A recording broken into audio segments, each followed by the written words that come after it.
presence of the edge-of-your-seat Hollywood blockbuster. They're also key elements of the dramatic feature film, Earful Tower.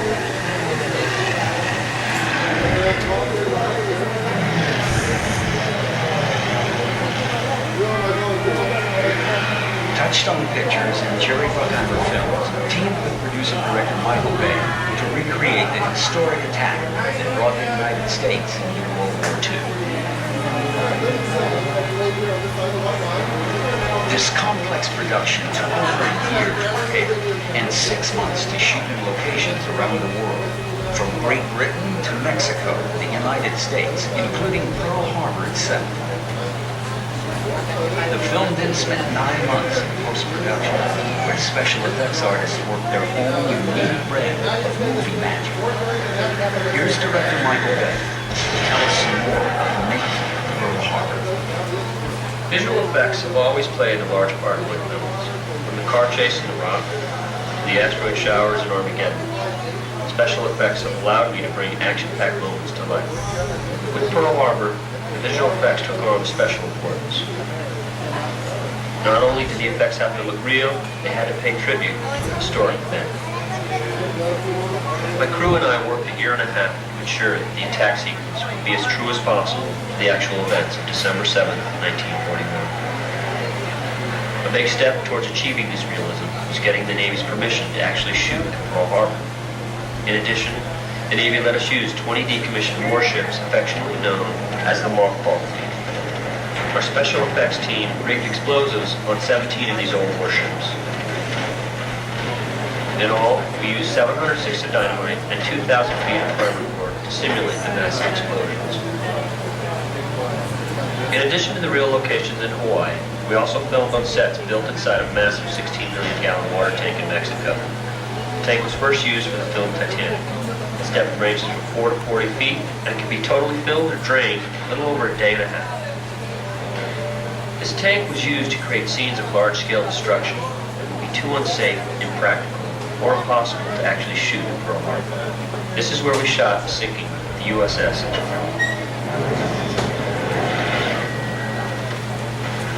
It was one of the battleships lined up on Battleship Row. After being hit by 9 torpedoes, it completely capsized in 7 minutes. Our set was built to depict the Oklahoma before and after the attack. On cue, we could hydraulically raise, lower, roll, and even completely sink the 180-foot section of the massive ship. During post-production, we used computer graphics to fill out the entire length of the 583-foot battleship. Our teams also built a variety of physical effects inside the tank, including air cannons, propane flame effects, and enormous explosions of fire and water. All this to simulate the chaos of the historic attack. Most of the planes you see in the attack sequence are 100% computer generated. This allowed us to fill the sky with swarming fighters, using only 12 real aircraft. When we combine the elaborate sets, explosive special effects, and stunning computer-generated imagery, the results are extremely realistic. The attack on Pearl Harbor was one of the most pivotal events of the 20th century. We hope our film helps preserve this incredible story for generations to come and honors the men and women who took part. Hello and welcome to Disney's Hollywood Studios Backlot Tour. This is a 35 to 40-minute tour with no general exits and one restroom stop along the way. So at this time, if you can check your fast passes, show times, and reservations to ensure that you'll have that time to spend with us here today. If you're a guest traveling in a wheelchair, electric vehicle, or personal double-wide stroller, please use the far right lane, for it's the only lane large enough to accompany your vehicle throughout the entire attraction. I would also like to remind you guys that this is a special effects attraction that contains loud noises, explosions, and some water effects. There's a slight chance you may be getting just a little bit wet on your tour here today. For the safety and consideration of those around you, we ask that you refrain from smoking while on the tour. However, food and drink are allowed, and we encourage you to take as many pictures and videos as you would like, because you never know who or what you may see on the Backlot Tour. At this moment, I'm just waiting to receive the all clear from my special effects team, and your tour will begin shortly. Alrighty, everyone. Good morning, guys. Good morning. Come on down. Go ahead and follow me. I'll show you all right with the stop. Thank you so much.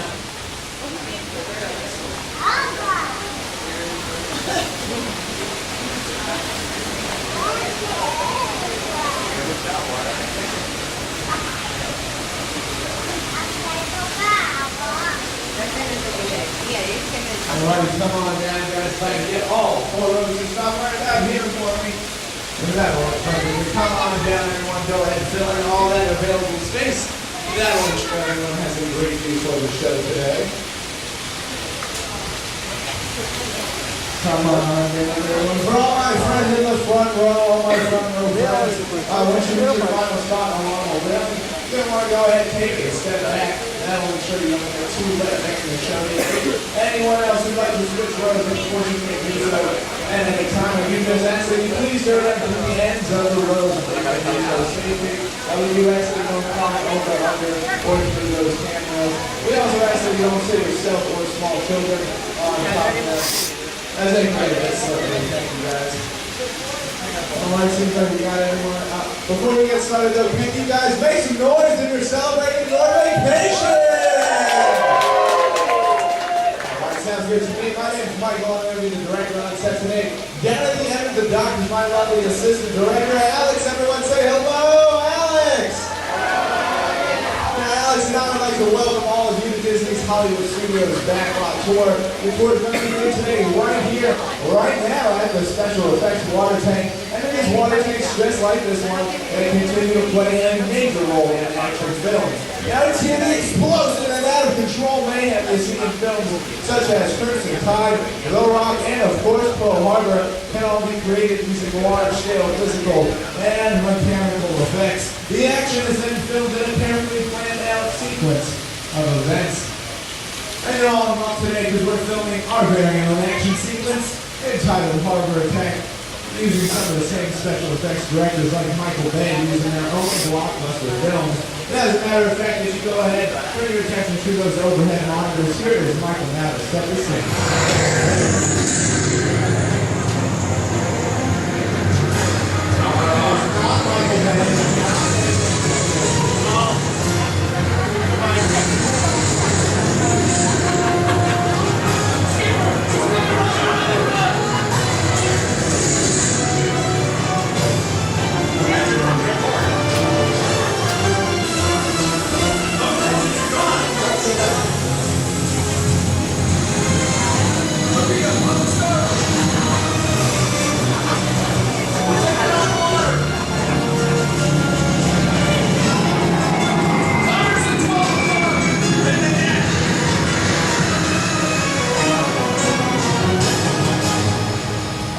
Obviously that was not Michael Bay, but here is Michael Bay now to set the scene.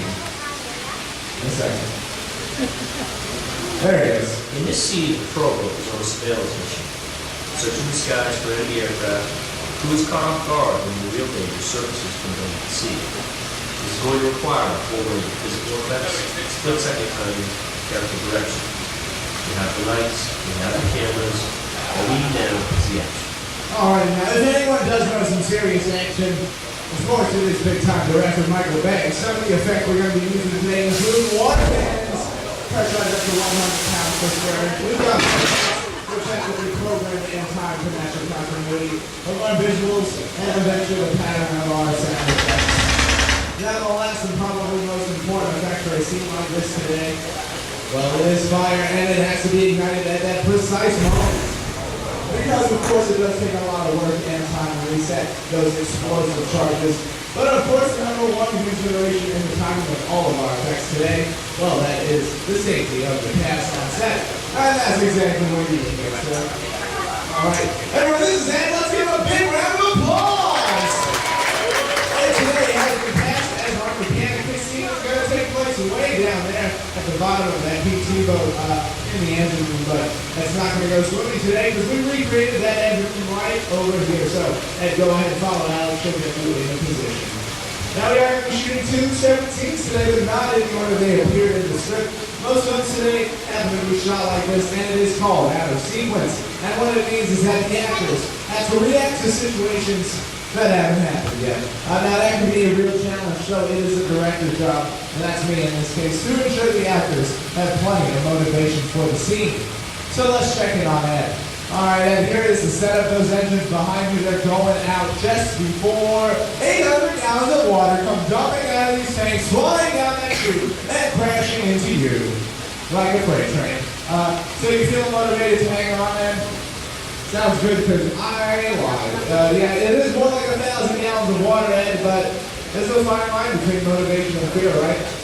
Right, places Ed and action. All right, Ed, you just lost those engines. There they go. You are getting that phone call right about now. There it is. Go ahead, pick up the phone, talk to that captain. Oh no, Ed, it's time to run out of water. And pilots, give a big round of applause. Good job, Ed. Obviously, everyone. That's why we call that a physical effect. Now, Ed, you did such a great job, but we have another scene for you. It is to stay there, stare dramatically at the audience, and act dry. All right, we're going to give him some time to work on that, though. For now, we will take that shot and insert it into our next scene. See how it all ties together in our final sequence. Our second shot today is going to take place on the deck of our PT boat with Walt and Alex and the crew. Trevor and his rocky and crazy tech crew of Michael and Gary. All right, thank you, Alex. Places, everybody. Role playback. Crew, remember, you're on a surveillance mission. And action. All right, Captain, you pick up those binoculars. You are searching the sky. You're looking at the aircraft. Crew, you're just into the boat. We want to see it stop.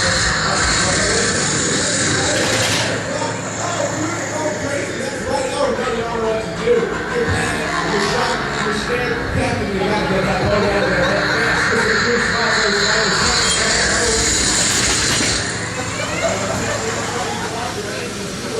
No, get ready to spot off the starboard. You gotta tell the captain that you saw it.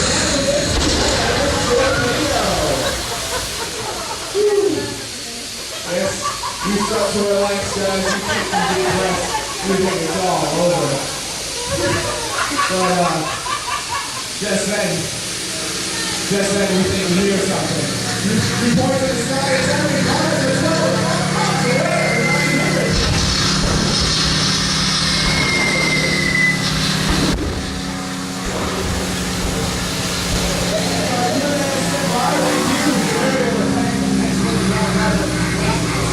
The two torpedoes launch off the stern. They pass over the boat. Towards the audience. Point towards the audience. Telling them to watch out. And let's give them a big round of applause. Alright, everyone, let me say, you see how that kind of sequence looks now.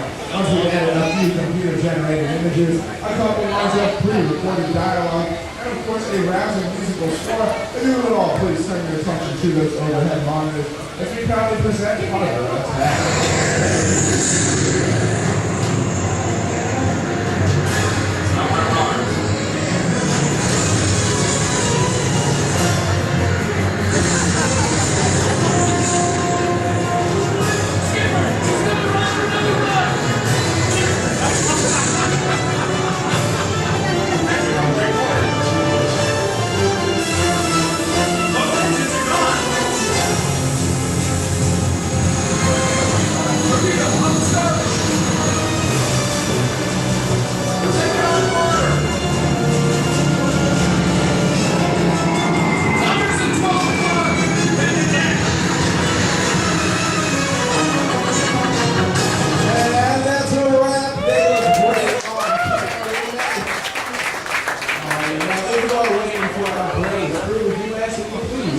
Right where you are. Everyone else, Alex and I would like to thank you all so much for being a part of Onboard today. But don't worry, because your tour is not yet over.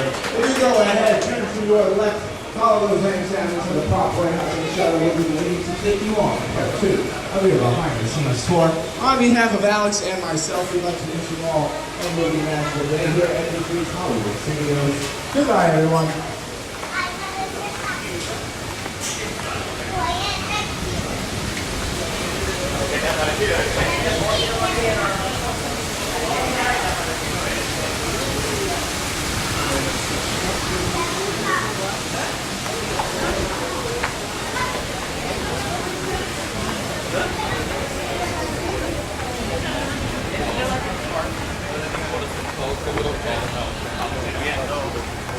Parque.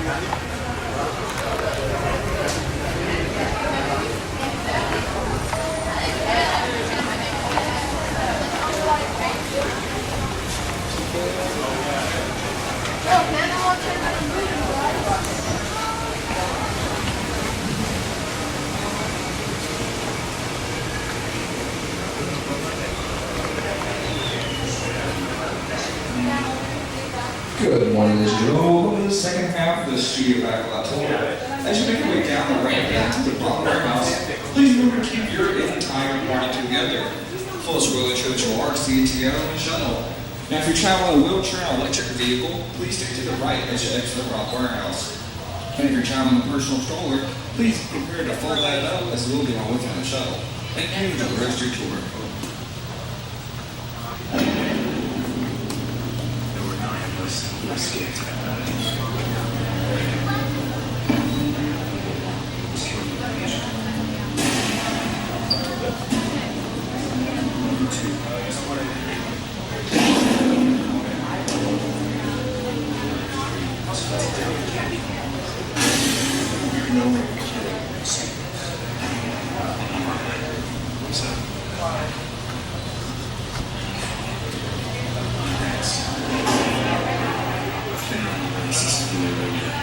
Keep your head down. I know how to play it. You're gonna do well, yeah? John, let's go. Okay. I'm gonna tell you your name. Head down to Terry.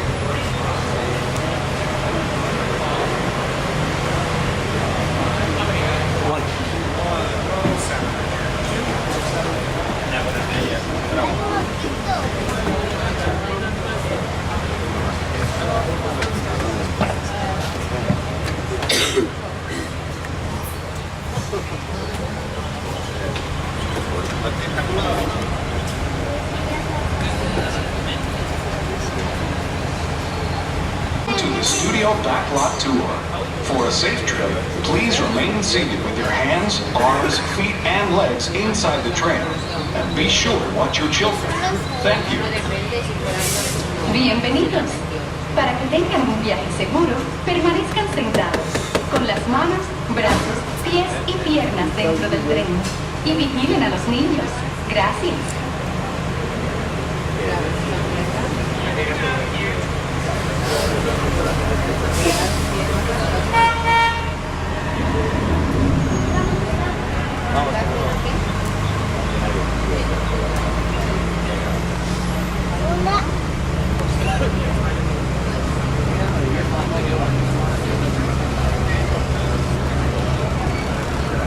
Hello everyone, my name's Don and welcome aboard. We're heading into the backlot of Disney's Hollywood Studios. This production area was built in 1988 as a Florida counterpart to the Walt Disney Studios in Burbank, California. We included sound stages, recording studios, high-tech editing room, all the tools needed to create movies, TV shows, and radio broadcasts. We've even got our very own water tower too. It's up ahead on the left side of our shuttle. We call it the Earful Tower. It's inspired by the water tower Walt Disney had built for his Burbank studio in 1939. Our Florida tower stands a lucky 13 stories high, and we added our own creative touch, a giant set of Mickey Mouse ears. If you wanted to wear those ears, you'd have to have a hat size of 342 3/8. Up ahead, after the next bend in the road, you'll have a perfect opportunity to take a picture of this famous icon. In the world of entertainment, every project starts with a screenplay and a lot of creative ideas. A production studio is where the ideas of writers, producers, and directors are transformed into an on-screen reality. Within these huge spaces, filmmakers can literally create their own worlds. Our Florida sound stages are soundproof, weatherproof, and most importantly, air-conditioned. All vitally important for the cast, crew, and equipment. Many of the crafts needed for filmmaking are located right here on the lot. On the left, we have our own greens department. It grows flowers, trees, shrubs, and topiaries. A few well-placed plants can cover up empty spots in the set and add a touch of natural beauty to a scene. On the right are two of the aircraft from the 2001 Blockbuster hit Pearl Harbor. These exact full-scale replicas of P-40 fighters were used in the special effect fight sequences. Of course, many of the planes you saw flying through the aerial battles or sitting on the ground weren't real at all. They were created entirely within a computer. Oh, keep your cameras focused to the right. We're coming up on that perfect angle of the Earful Tower I told you about. It's a true masterpiece.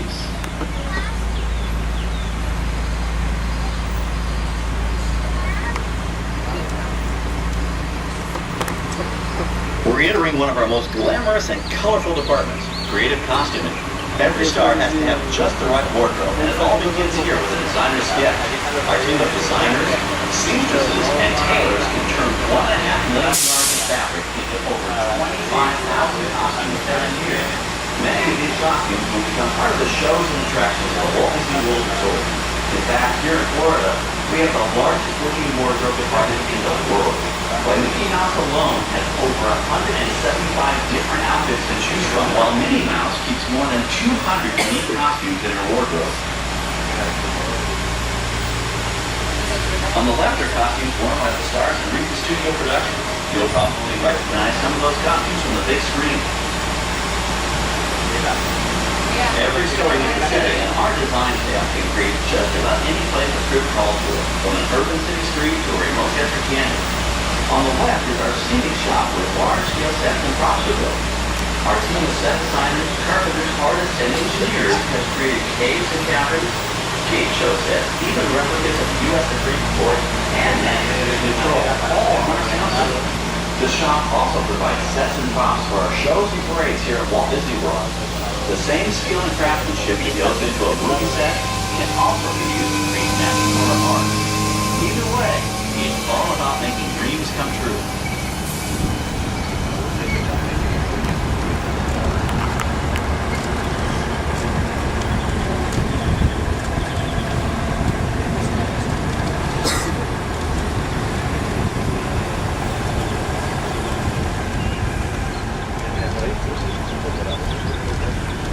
Now we're entering a zone we call the Bone Room.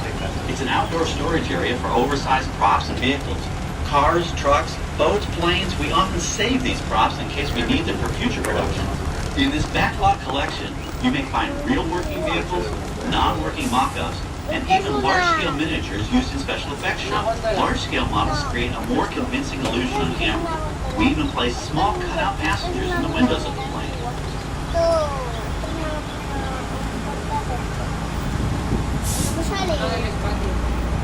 Una planadora de esas.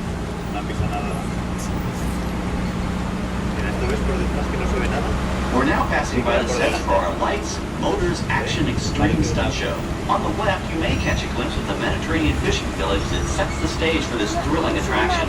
We'll get a closer look at it soon, but for now, we're approaching one of the largest standing sets on our back lot. It's over on the right. It may not look like much from this angle, but it's pretty spectacular on the other side.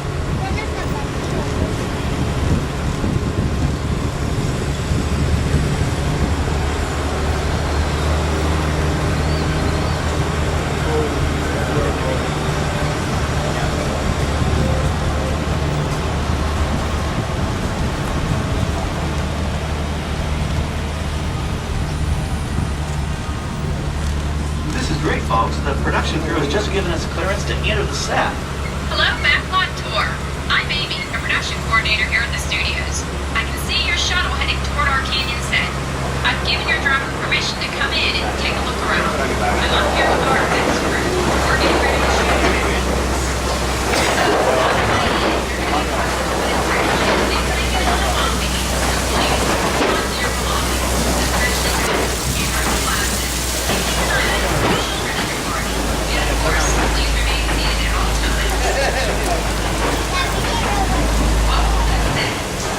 We brought the bare, dry deserts of Southern California to green, typically humid Central Florida.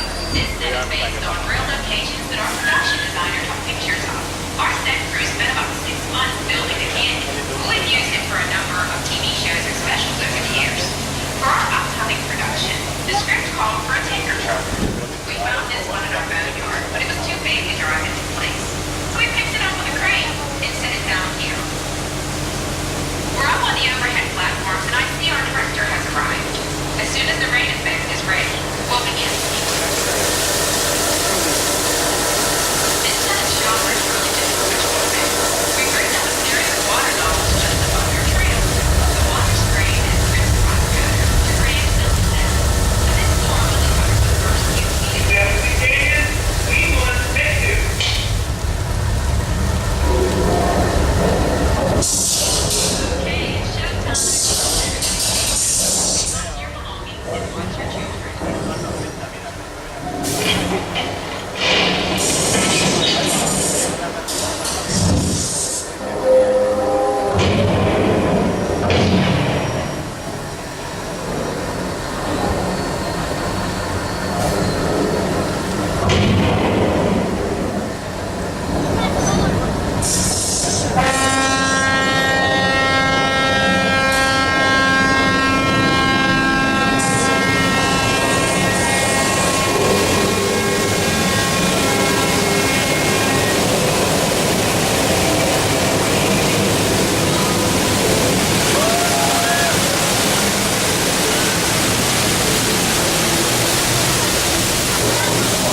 rock formation.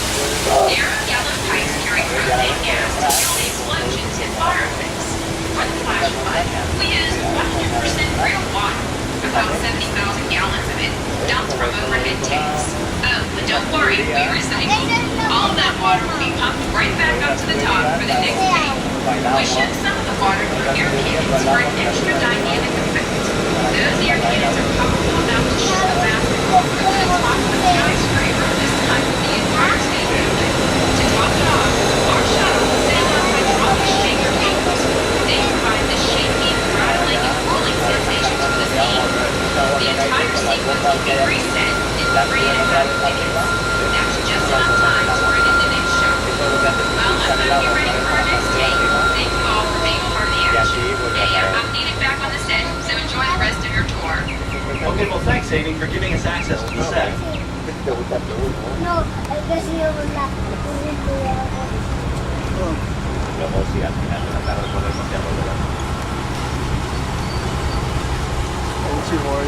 On the right, we have an authentic piece of Disney history. That Gulfstream 1 was known in airports across the country as November 234 Mickey Mouse, but we just call it the Mouse.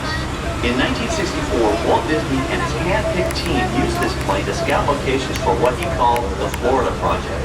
Soon, they secretly began purchasing thousands of acres of land, which became the Walt Disney World Resort in 1971. During the creation of the resort and later Epcot, the Mouse shuttled studio executives and Imagineers between Burbank and Orlando, making it the most used executive aircraft in the country. Appropriately, the Mouse retired here in 1992. As Walt used to say, it was all started by a mouse. In this case, the 234 Mickey Mouse. On our right, we once again sweep past the magnificent Mediterranean village of our lights, motors, action extreme stunt show. This high-octane attraction is based on the hit show from the Walt Disney Studios Park in France. In this action-packed production, you'll feel like you're right there on the set during the filming of a spy thriller, complete with custom-built cars, motorcycles, even jet skis. You'll experience the split-second timing, coordinated driving, and fiery special effects that make action movies a real blast.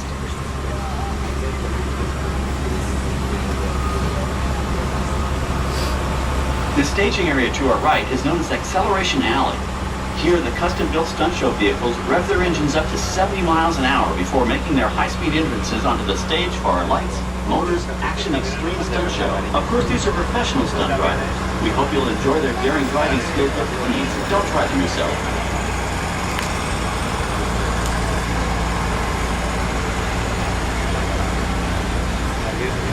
On the left, we've reached our second boneyard with more historic props and vehicles. When we reuse older props in a new production, they're often refitted with custom parts and given a whole new color scheme. You might not even recognize them the next time you see them on screen. For instance, coming up is our friend Herbie the Love Bug. He went through a special demolition derby makeover. Those dents and dings were added on purpose, but he can be polished up as good as new for his next starring role.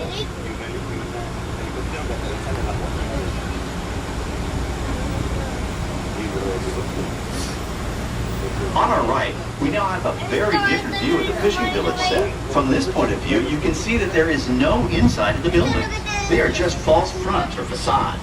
In the movie business, set builders only create what the camera has to see. It's an old movie trick dating all the way back to the silent era.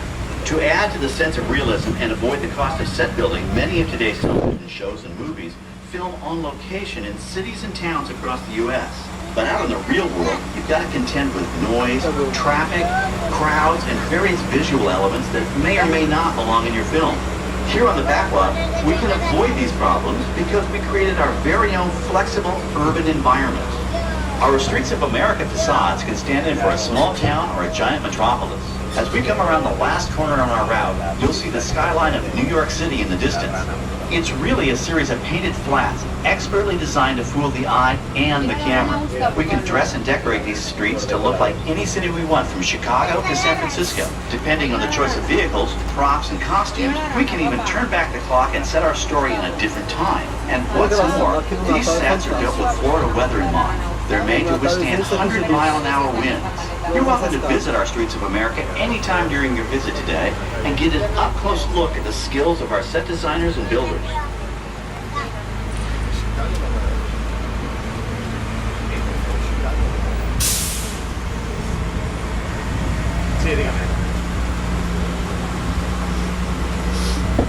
just about reached the end of our tour. Our final stop is the American Film Institute showcase, where you can see the actual costumes and movie props used in some of Hollywood's most famous films. There are some pretty amazing items in there, so feel free to take all the time you like. Please stay seated until our tram comes to a complete stop and check around using the personal items that made it on during our trip. Well, as they say in Hollywood, that's a wrap. Thanks for joining our Backlot Tour, and we hope you'll come back to visit us again soon. Alright everyone, this will be our final stop. Remain seated. Please stop, the doors are fully open. Everyone on the exit back to the park. To your right, side door, the inside shifting. Please wash your hands after you exit the vehicle. Have a wonderful rest of the day here at Disney's Hollywood Studios.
Special care was given to the eyes, as this is where the attention of the audience is most often focused.